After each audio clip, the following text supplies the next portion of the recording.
Da lista de filmes fantasia dos anos 80, mais creepies de se assistir, eu acho que A História Sem Fim tá com certeza ali no pódio deles, ao lado de A Fantástica Fábrica de Chocolates dos anos 70. Tá que é um filme infanto-juvenil, mas vocês sabem, né? Eu não canso de falar nesse canal que a maioria das coisas produzidas nessa época, nos 70, nos 80, por mais que elas quisessem passar a vibes de magia, a vibes dark é que tomava conta. E hoje nós vamos praticamente assistir o filme. Vou fazer uma análise e contar o filme pra vocês, além de trazer algumas curiosidades que envolveram a produção desse clássico do cinema em casa / sessão da tarde, o qual quem cresceu nos anos 90 com certeza assistiu. No entanto, ainda hoje o filme é referenciado, hein? Como a gente viu em Stranger Things na terceira temporada, por exemplo, quando Justin cantou a música tema com a namoradinha, vocês lembram disso?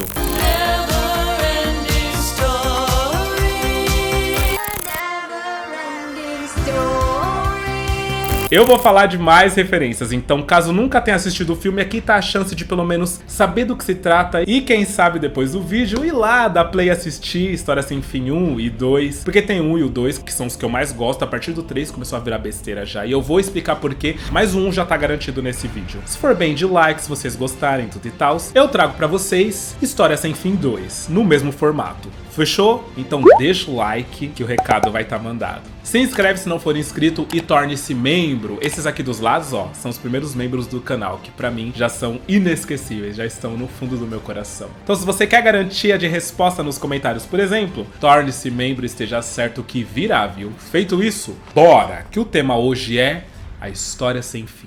E na história conhecemos Bastian, um garotinho criativo que vivia apenas com seu pai, já que perdeu a mãe recentemente. E juntos, eles tentam meio que superar o acontecido. E só nessa primeira cena a gente já descobre que o Bastian é super imaginativo, né? Porque o pai dele diz que a professora de matemática tá reclamando que ele não presta atenção na aula e fica desenhando unicórnio no caderno. Já dá aquela vibes meio Matilda, né? E na ida pro colégio, Bastian dá de cara com os valentões da escola, que perseguem o garoto e jogam ele na lata de lixo, como sempre, né? Os valentões da escola nos Estados Unidos sempre barbarizando nas maldades. Eu sei que realmente existe um bullying pesado nos Estados Unidos, né, quanto a isso, mas eu não entendo porque que os filmes gostam tanto de referenciar e colocar sempre esse ator principal sofrendo nas mãos desses valentões. É babado. Logo depois, pra não acontecer de novo, ele corre e se esconde numa biblioteca. Lá ele vê pela primeira vez um livro chamado A História Sem Fim, que o bibliotecário tá lendo. O bibliotecário, inclusive, é super rabugento, manda o moleque embora, manda o moleque sair e tal. E só para realmente pra dar atenção pra ele quando ele fala que lê uns livros super cabeça, tipo O Senhor dos Anéis, etc. Revistinhas. Não, eu já li A Ilha do Tesouro, O Último dos Moicanos, O Mágico de Oz, O Rei dos Anéis, 20 Mil Léguas Submarinas, Tarzan e... Vem. Ele obviamente fica interessado em ler o livro A História Sem Fim, né, que o bibliotecário tá lendo, porém ele alerta ao garoto que aquela é uma leitura perigosa, porque aquele não é como os outros livros. Mas quando o bibliotecário sai pra atender o telefone, o garoto pega o livro e foge pra escola. No entanto, aqui tem uma coisa curiosa, o qual nunca é explicado no filme, tá? E eu não sei se no livro tem algum tipo de explicação. Se alguém já leu o livro, eu vou ler o livro também, pra depois também poder fazer um review pra vocês, mais completo ainda. Mas o fato é que o bibliotecário, ele sorri ao ver que o menino pegou o livro, como se ele esperasse que o Bastian fizesse isso, sabe? Eu tenho uma leve teoria, tá? Eu falo depois que a gente conversar sobre o filme em si, porque aí a teoria vai fazer mais sentido, beleza? E chegando na escola, ao invés de ir pra aula, ele sobe pro sótão ansioso pra ler esse tal livro. E aí começa de fato a história sem fim. Quando ele começa a ler, imediatamente somos transportados para a fantasia, a terra mágica ao qual o livro fala. E gente, não dá pra ter um clima mais anos 80 do que esses primeiros minutos em fantasia. A primeira imagem que nós temos é de um caramujo gigante, depois de um morcego gigante e depois de um homenzinho e um duende. Os dois animais gigantes são obviamente animatronics, né? Dá pra ver aí que são aqueles robôs controlados por controle remoto, que piscam, mexem a boca, enfim, eles meio que imitam os movimentos do animal que tá ali sendo representado. Porque nessa época não tinha computação gráfica, como eu sempre comento, então eles tinham que fazer as coisas de maneira prática, né? Tinha que ser feito de verdade, se você quisesse um caramujo falante, por exemplo. E assim, um detalhe detalhe é que apesar deles todos serem do bem no filme, é um climão tão dark que a própria produção estabelece nesse momento aí, quando tá mostrando fantasia, que dá medo, sabe? Se não der um medinho, pelo menos perturbador você vai achar com certeza. Então era muito mais fácil a gente achar que era todo mundo vilão do que mocinho, sabe? Em seguida temos a chegada do gigante comedor de pedra, e é muito legal essa cena porque a gente vê claramente que é um chroma key e que os atores foram provavelmente filmados de longe num cenário grandão. Dá pra ver eles ali embaixo tudo pequenininho. O doido é que olhando assim, a gente não sabe se os personagens é que são pequenininhos ou o gigante de pedra é que é realmente muito grande, né, quando ele chega. A gente perde um pouco a perspectiva. De qualquer forma, é uma cena muito bem feita, assim. E uma particularidade desse gigante de pedra é que ele sempre me agoniou muito quando ele come as pedras, porque o tanto de pedra que o diretor decidiu que cairia da boca dele enquanto ele mastiga, eu acho que é muito errado. Porque se você comparar a quantidade de pedra que cai da boca dele com o tamanho da pedra que ele pegou pra mastigar, você vai perceber que provavelmente ele não comeu pedra nenhuma. Olha que agonia. Caiu tudo pra fora praticamente. Juntando os pedaços é a pedra completa. E aqui, o vilão do filme é meio que apresentado. Nesse momento descobrimos que tem um ser chamado Nada que está tomando conta de fantasia, que tá acabando com todo lugar, fazendo as coisas sumirem. E a única saída é eles irem falar com a Imperatriz Menina, que é como se fosse a líder desse povo. Uma coisa interessante de se comentar dessa Imperatriz Menina é que apesar dela ser uma criança, né, como a gente vai ver mais pra frente, ela não é uma criança, ela é um ser milenar que vive entre fantasia e o mundo real, e que tem a forma de uma criança, mas como eu disse, ela não é uma criança. E falar no livro também, apesar de eu não ter lido, mas eu fiz uma pesquisinha, que se um ser de fantasia ou do mundo real tentar entender quem é ela, esse ser vai ser desintegrado na hora, assim. Se ele conseguir, ele pode tentar, mas se ele conseguir entender quem é ela, imediatamente ele é desintegrado, ele deixa de existir. Então é um negócio meio creepy, né? Um negócio meio assustador. Você vê, gente, anos 80 é coisa pra criança, mas eu não sei, eu acho muito complexo isso. E quando eles chegam na torre de mármore da Imperatriz Menina, o povo ali, os moradores de fantasia, obviamente que são todos esquisitos, né? Eu particularmente tenho mais medo do pessoal de História Sem Fim 2, tá? Eu acho que eles são mais perturbadores. Ainda assim, essa galera aqui é complicada, viu? E tem um easter egg aqui, em um dos moradores, se você reparar bem, tem a forma do ET, do filme ET, o Extraterrestre. Sabe por que isso? Porque o Steven Spielberg, o diretor de ET, o Extraterrestre, participou da produção desse filme também. Ou seja, muito provavelmente é uma homenagem pra ele, né? E aqui conhecemos Atreio, que tem a missão de ir encontrar a cura pra Imperatriz Menina, que está doente, e por isso que fantasia está mal. Meio que a existência dela também garante a existência de fantasia, sabe? Como eu disse, ela é um ser super poderoso. Então, se ela tá mal, fantasia acaba sofrendo também. Agora, a parte creepy, que aí sim me faz tremer na base, é a criatura da escuridão, que é apresentada logo em seguida, depois que o cara dá a missão do Atreio ir lá buscar a cura pra Imperatriz Menina. Que é simplesmente, sei lá, um lobo gigante, meio cachorro, meio lobisomem, que aparece ali em meio a raios e trovões e tal. É tipo um bichão. Ele também é o vilão do filme. Ele não é o Nada, tá? Mas ele também é meio que o vilão, já que ele tem como missão matar o Atreio a mando do Nada. Mas aí eu vou comentar mais pra frente também. A criatura da escuridão também começou a sua missão.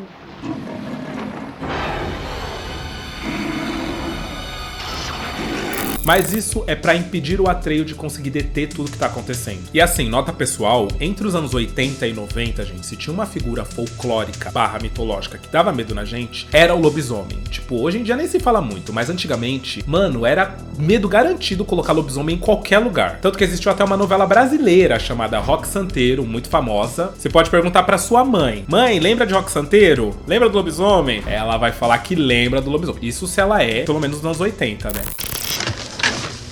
Isso é verdade que dizem dele. O quê? Que à meia-noite ele vira lobisomem. Tolice.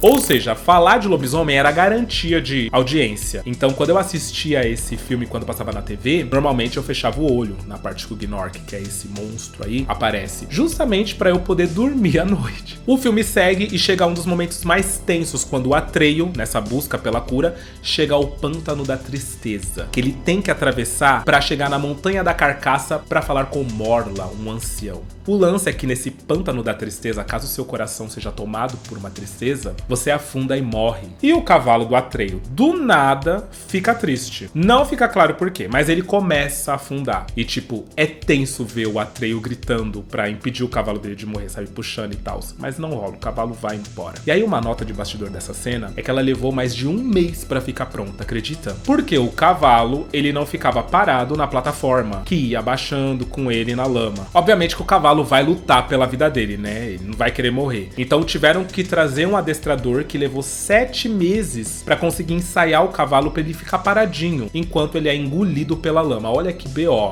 Assim, é tadinho do cavalo também, né? Porra. Nossa, imagina. Até ele entender que ele não vai morrer, é complicado, né? E aí vem pra mim um furo no roteiro, que eu não sei se no livro fica mais claro, mas depois que o cavalo morre, o Atreio fica muito triste. Tipo, ele fica cabisbaixo e tal. Porém, ele não afunda. E aí eu fiquei tipo, uai, ele não deveria afundar também? Porque ele tá completamente triste por causa do cavalo, mas ele não afunda, né? Eu me questionei muito isso, porém, filme que segue, né, gente? Ele não afunda e ponto final.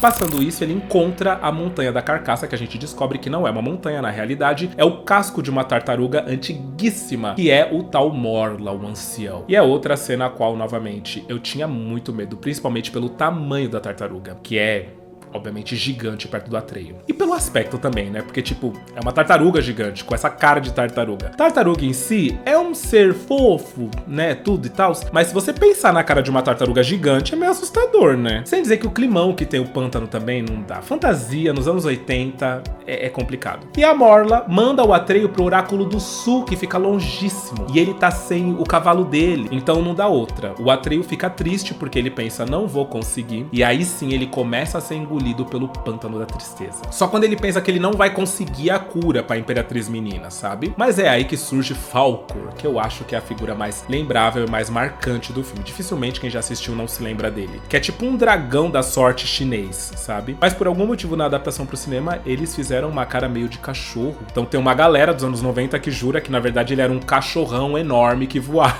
Acreditaram por anos que era um cachorro. Mas não, viu, gente? Era um dragão.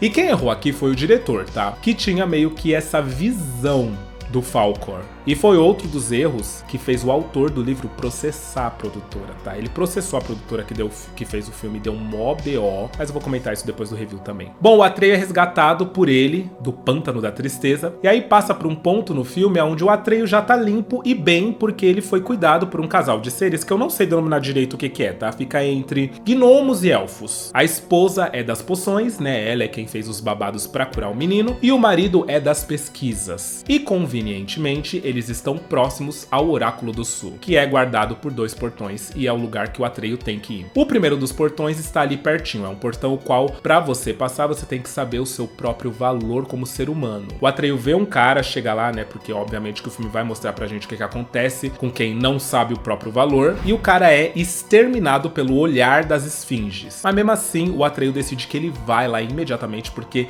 ele sabe os valores dele. E é doido, porque tipo, eu sei que aqui deu realmente babado entre o autor das histórias e a produção do filme, porque o designer dessas esfinges, ele não era pra ser muito assim. O autor do livro, depois que viu o filme, falou que essa é a cena mais constrangedora de todo o filme. Ele ficou louco da vida dele. Ele disse que as esfinges parecem strippers de peitos grandes sentadas no deserto. E é babado, porque definitivamente não dá pra ignorar os peitos das estátuas. Eu acho que o departamento de arte do filme passou um pouquinho, assim, sabe? Vocês se passaram um pouco com essas estátuas. Bom, o Atreio passa por um tris, já que ele é quase morto. Quando ele tá passando, de repente, ele esquece os valores dele também. Não sei o que aconteceu. Porque esse filme também, acontecem umas coisas que você acha que vai ter uma explicação que você vai entender, mas meio que você não entende. Então essa pra mim também é uma cena meio confusa. E chega ao segundo portal, que é o espelho da verdade, que ao olhar pro reflexo, a pessoa vai se confrontar com o seu eu interior. E aí buga a cabeça da gente, porque enquanto o Atreio olha, surge o Bastian ali na imagem. E o próprio Bastian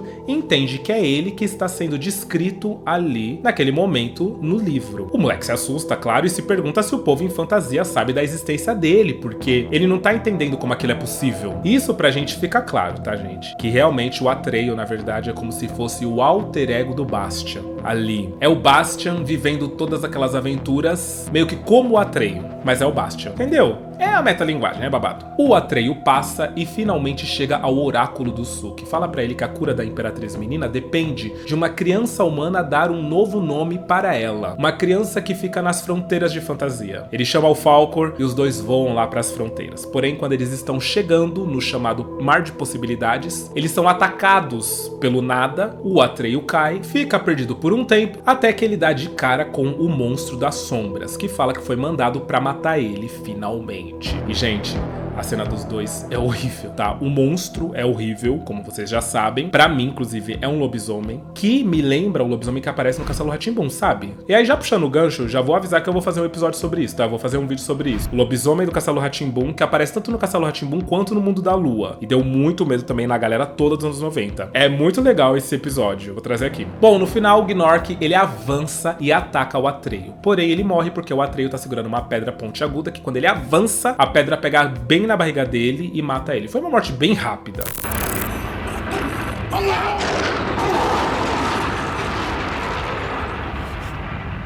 E aqui tem mais bastidor sobre essa cena, tá? Eu sei que deu babado, porque a pata do animatronic, do monstro, catou na cara do ator que faz o Atreio e machucou o ator. As histórias mais sensacionalistas falam, inclusive, que quase arrancou o olho do ator. Mas assim, eu não sei se é pra tanto, tá? Porque que machucou, eu sei que machucou. Isso realmente já aconteceu. Mas que quase arrancou, nossa, eu acho que a gente veria alguma cicatriz ou alguma maquiagem mais forte na cara do ator, né? Se tivesse sido pra tanto. Acho que aí o pessoal também se passou um pouco nessa história, né?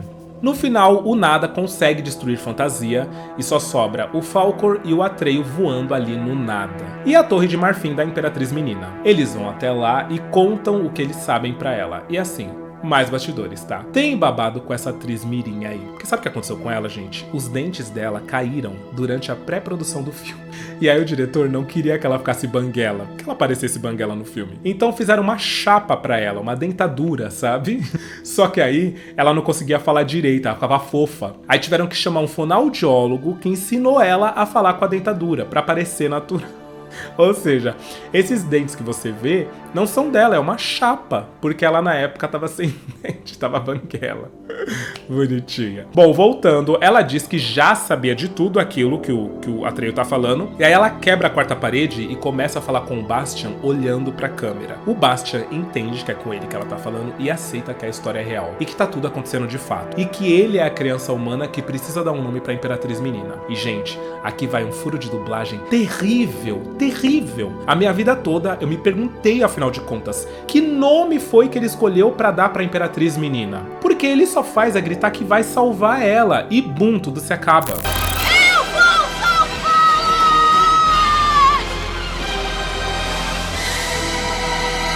Gente, na real, aqui nessa cena, ele gritou o nome que ele escolheu pra ela, na versão original. Que no caso é Moonchild, ou Criança da Lua.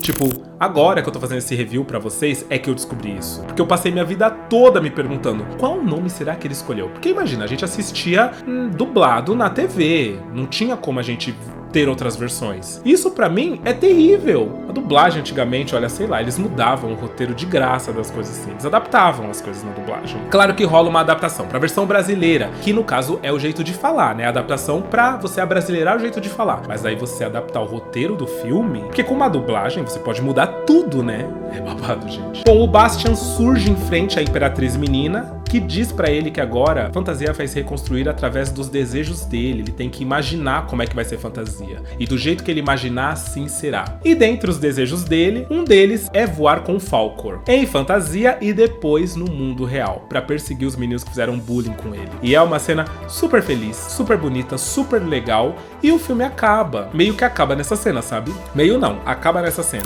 E aí é um filme que eu vou dizer, não tinha quem não gostasse dele nos anos 90. Era audiência garantida sempre que ele passava. Mas esse fim, depois de grande, ele é péssimo. Ele é meio frustrante. Porque a gente fica meio sabendo, né? O que aconteceu com o povo de fantasia? Voltaram à vida? O que aconteceu com o pai dele do começo do filme? Porque assim, o filho desapareceu por mais de um dia. Será que ele fez? Ele chamou a polícia? Não teve foco nenhum nisso.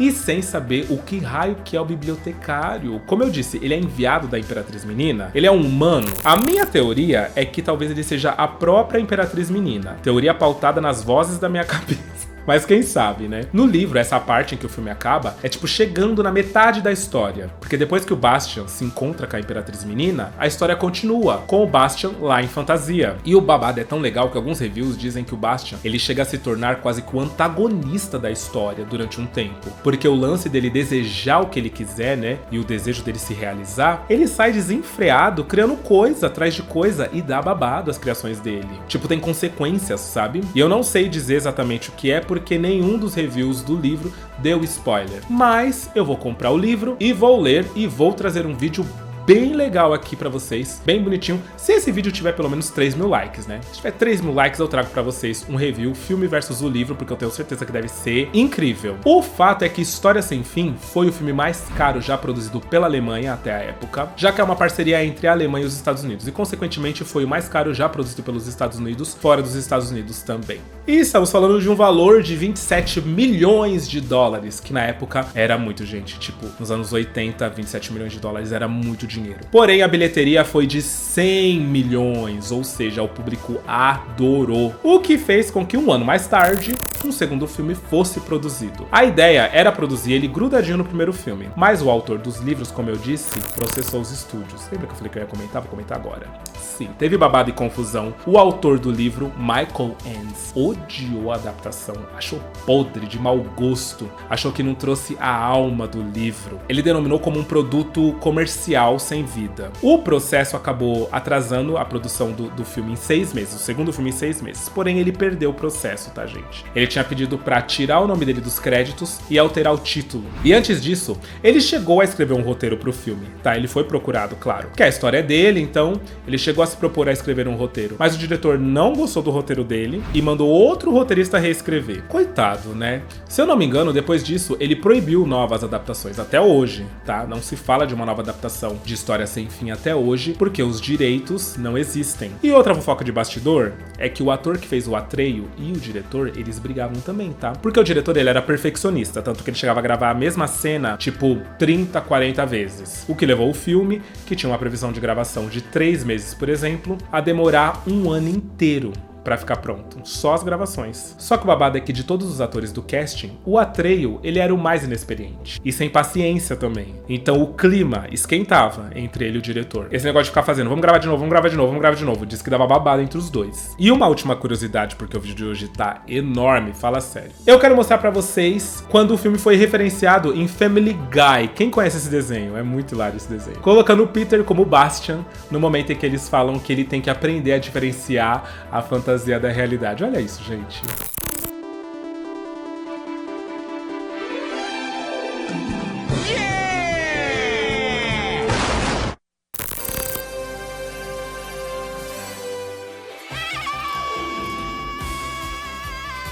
E aí, você curtiu redescobrir ou ver pela primeira vez História Sem Fim? Comenta aí se você já tinha assistido e o que é que vocês que assistiram pela primeira vez acharam. Assistiram entre aspas, né? Agora que eu acho que se vocês gostaram, vocês têm que ir lá e pôr o filme completo, assistir completo, porque obviamente que a experiência é diferente. Mas eu quero saber o que vocês acharam dessa primeira vista. Eu de fato gostei muito de relembrar e de produzir o vídeo, viu? Tô recomendando outros vídeos legais aqui dos lados, ó. Bora assistir que tá, ó, maneiro. Um beijo e até o próximo vídeo.